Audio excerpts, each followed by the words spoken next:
एक तरफ आप सब याद करिए, गुंडागर्दी और अपराध, भ्रष्टाचार, दंगा, जमीनों पर मकानों पर कब्जा करने वाले माफियाओं का दल है। दूसरी तरफ गरीबों की सेवा में अपना जीवन समर्पित कर देने वाले माननीय प्रधानमंत्री श्री नरेंद्र मोदी जी के नेतृत्व में भारतीय जनता पार्टी का गठबंधन है। हमें फैसला इसी 1 जून को लेना है और 1 जून को होने वाला फैसला आज मेरा जो लोकसभा क्षेत्र है वहां मैं वोट डाल करके तब आपके पास आया और इसलिए थोड़ी देर हो गई। लेकिन जिस प्रकार से इस भीषण गर्मी में मतदाता निकल करके अब की बार 400 पार, फिर एक बार प्रचंड बहुमत की मोदी सरकार बनाने के लिए हरियाणा से लेकर के दिल्ली, दिल्ली से लेकर के उड़ीसा, उड़ीसा से लेकर के यूपी, यूपी से लेकर के बिहार, चारों तरफ कमल खिला रहा है। उससे यह लग रहा है कि मोदी जी के नेतृत्व पर जो देश का भरोसा है, उस भरोसे को ये झूठ बोलने वाली ऑटोमेटिक मशीन कांग्रेस तोड़ नहीं पाई है। ये कहते हैं कि अगर मोदी जी 400 से ज्यादा सीटें जीत जाएंगे तो संविधान खतरे में पड़ जाएगा। और इस संविधान के दुश्मन तो कांग्रेसियों तुम हो। संविधान के दुश्मन तो तुम्हारा इंडी गठबंधन है, तुम्हारी ही सरकार है कर्नाटका के अंदर। तुमने वहां पर ओबीसी के आरक्षण पे डाका डाला। तुम संविधान की बात करते हो। देश में आपातकाल लगाने का पाप और अपराध कांग्रेसियों तुमने किया और तुम संविधान की बात करते हो। 100 से ज्यादा चुनी हुई सरकारों को बर्खास्त करने का काम कांग्रेस ने किया, वो संविधान की बात करते हैं। माननीय मोदी जी के नेतृत्व में जब से सरकार बनी है तब तो संविधान के निर्माता बाबा साहब भीमराव अंबेडकर का स्वप्न साकार होना शुरू हुआ है। नहीं, कौन ध्यान देता था गरीबों का? बताओ, मोदी जी के आने से पहले गरीबों का कोई ध्यान देता था क्या? दोनों हाथ उठा बताओ, देता था कोई ध्यान? भाषण तो चुनाव में कर जाते थे, गरीबी हटाओ, लेकिन मोदी जी ने गरीबी हटाओ का भाषण नहीं किया। लेकिन देश में 25 करोड़ लोगों को गरीबी रेखा से बाहर निकाल करके मुख्य धारा में ला करके खड़ा करने का काम किया। कांग्रेस गठबंधन का है, उसकी जमानत जब्त हो चुकी है। यहाँ कमल खिल चुका है और बहुत बड़े अंतर से आप यहाँ से आदरणीय पंकज चौधरी जी को विजयी बना करके भेजने वाले हो। सही बात है ये? दोनों हाथ उठा बताओ, सही है ना? ये 2024 का ऐतिहासिक लोकसभा चुनाव है। इस चुनाव में एक तरफ सपा कांग्रेस का गठबंधन है, जिसका भविष्य अंधकार में है, जिसकी नाव डूब चुकी है, जिसका सूर्य अस्त हो चुका है। एक तरफ वो है, एक तरफ भारत को विश्व गुरु बनाने वाले, भारत को विकसित राष्ट्र बनाने वाले, भारत को गरीबी से मुक्त कराने वाले, भारत की माताओं बहनों के सम्मान के लिए सरकार का खजाना खोल देने वाले माननीय नरेंद्र मोदी जी के नेतृत्व वाली सरकार है, जिसे तीसरी बार आपको अवसर देने का मौका मिला। ये विरोधी लोग कहते हैं कि हम तीसरी बार मोदी सरकार नहीं बनने देंगे। मैंने कहा तुम्हारे लिए तो मेरी माताएं बहनें ही पर्याप्त है, तुम्हें हराने में क्यों? बताइए माताओं, मेरा सही है कि नहीं सही है? मेरी माताएं बहनें ही समाज की आधी आबादी है। सपा बसपा कांग्रेस का सुपड़ा तो मेरी महिलाएं ही साफ कर दे रही हैं। मेरे बुजुर्गों का आशीर्वाद तो इनकी जमानत जब्त कराने का काम कर रहा है। मेरे नौजवानों का साथ वह तो एक ऐसी ताकत बन करके खड़ा हुआ है कि इनको लग रहा है कि जो हवाई दावे लगातार लोकसभा चुनाव के ऐलान से पहले कर रहे हैं, उनकी हवा जैसे 2014 में आपने निकाल दिया, 2017 में निकाल दिया, 2019 में निकाल दिया, 2022 में निकाल दिया, 2024 में वह हवा निकलने जा रही है। आप विश्वास रखना, 2027 में ये सपा बसपा कांग्रेस खोजने से भी यूपी में और महाराजगंज में नहीं मिलेगी। से अधिक सड़कें यहाँ पर बनाई गई हैं। अरे ये तो झांकी है जी, आप कमल तो खिलाओ, तीसरी बार मोदी सरकार तो बनाओ। मोदी जी ने कहा है कि इस देश के खजाने पर पहला हक ही गरीबों का है, किसानों का है, गांवों का है। और जब कांग्रेस की सरकार थी, उनके प्रधानमंत्री जी कहते थे देश के संसाधनों पर पहला हक मुसलमानों का है, देश के खजाने पर पहला हक मुसलमानों का है, देश की संपत्ति पर पहला हक मुसलमानों का है। लेकिन मोदी जी ने कहा नहीं, इस देश के खजाने पर पहला हक अगर किसी का है तो देश के गरीबों का है। बताओ गरीबों का सही कहा कि गलत कहा? गरीबों का हक होना चाहिए, किसी एक समुदाय का होना चाहिए। ये तुष्टीकरण की राजनीति करने वाले वोट बैंक तैयार कर रहे हैं, वोट जिहाद करने का नारा देने का काम कर रहे हैं। अभी पश्चिम बंगाल में जहां ममता बनर्जी जी की अगुवाई में टीएमसी की सरकार है, उस सरकार ने 2010 से लेकर के 2024 तक लाखों की संख्या में जो बांग्लादेशी घुसपैठिए थे, जो उनके वोट बैंक थे, मुस्लिम थे, उनको ओबीसी का प्रमाण पत्र दे दिया और उनको नौकरियां देना शुरू कर दिया। और श्री राहुल गांधी जी और श्री अखिलेश यादव जी चुप है, बोल नहीं सकते, क्योंकि उन्होंने भी कर्नाटक में वही पाप किया है जो टीएमसी ने पश्चिम बंगाल के अंदर करने का काम किया। वो भारत को आए दिन आंख तरेरने का काम करता था, आंख दिखाने का काम करता था।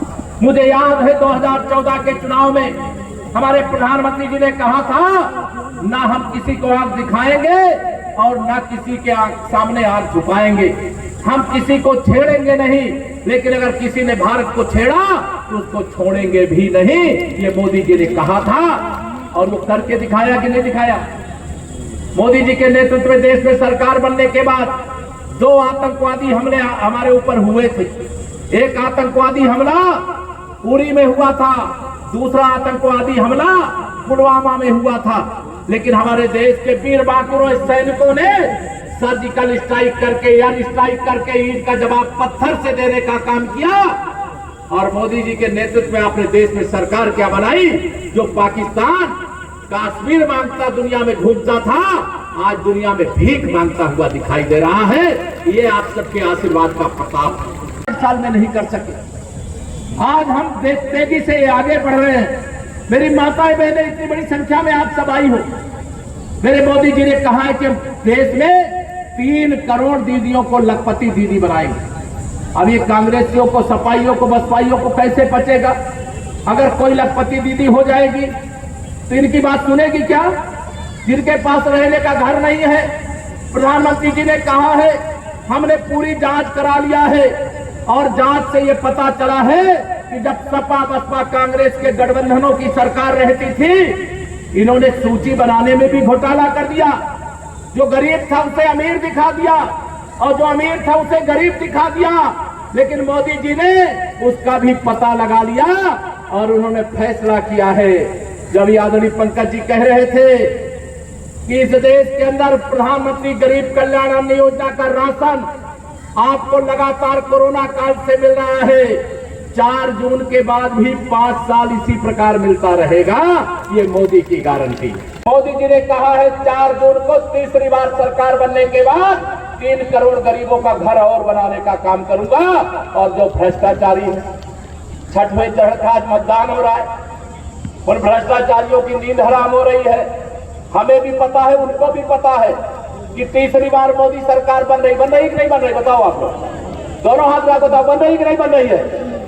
सबसे पूछ लो, गांव के किसान से पूछ लो, नौजवान से पूछ लो, माता बहन से पूछ लो, सबकी एक ही आवाज है, तीसरी बार मोदी सरकार।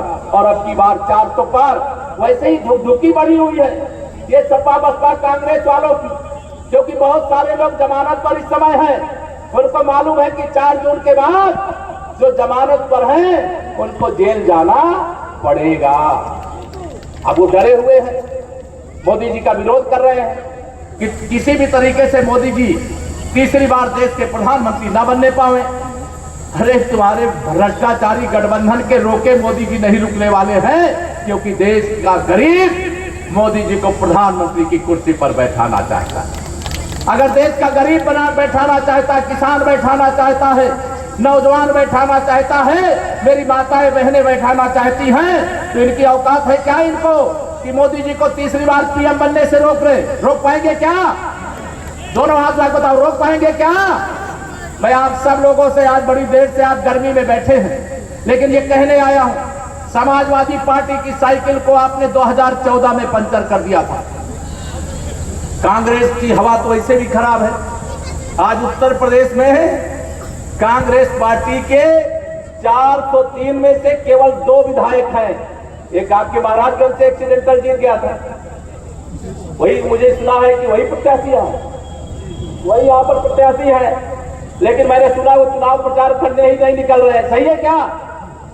क्योंकि उनको रिजल्ट मालूम है कि यहाँ तो जो जनता है, किसी भी अगड़ी जाति की हो, पिछड़ी जाति को हो, अनुसूचित जाति की हो, जनजाति की हो, कोई गरीब हो चाहे अमीर हो, किसान हो चाहे नौजवान हो, माता हो चाहे बहन हो, सबने तय किया है कमल का बटन दबाएंगे, मोदी जी को तीसरी बार पीएम बनाने का काम करेंगे। मैं आप सब लोगों से आज यहाँ पर यह अपील करने आया। मोदी जी ने कहा था कि अभी 10 साल जो आपने देखा है वो टेलर है, असली पिक्चर 4 जून के बाद दिखाई जाएगी। देखना चाहोगे कि नहीं देखना चाहोगे? मोदी जी ने कहा है 2047 तक विकसित भारत बनाएंगे, और विकसित भारत जो गरीब है वो अमीर बनेगा। आज जो मेरा किसान कर्ज लेने वाला है वो कल कर्ज देने वाला बनेगा।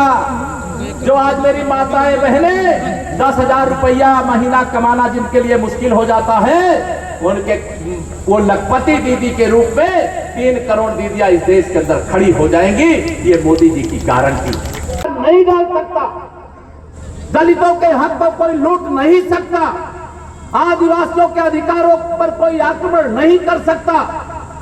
ये भारतीय जनता पार्टी की अगुवाई वाली एनडीए की सरकार है, और 4 जून को हम तीसरी बार सरकार मोदी जी के नेतृत्व में बनाने जा रहे हैं, और हर इस प्रकार की गड़बड़ियों की जांच होगी। भ्रष्टाचार को जड़ मूल से खत्म करने का काम करेंगे। अभी सहारा की चर्चा किया आदरणीय हमारे पंकज चौधरी जी ने।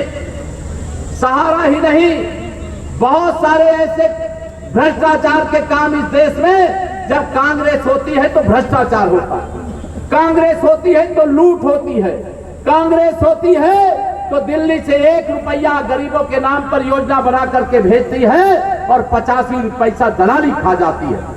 लेकिन मेरे मोदी जी ने देश में 52 करोड़ जनधन के खाते खोले, और उस खाते के माध्यम से 34 लाख करोड़ रुपया खाते में भेजा।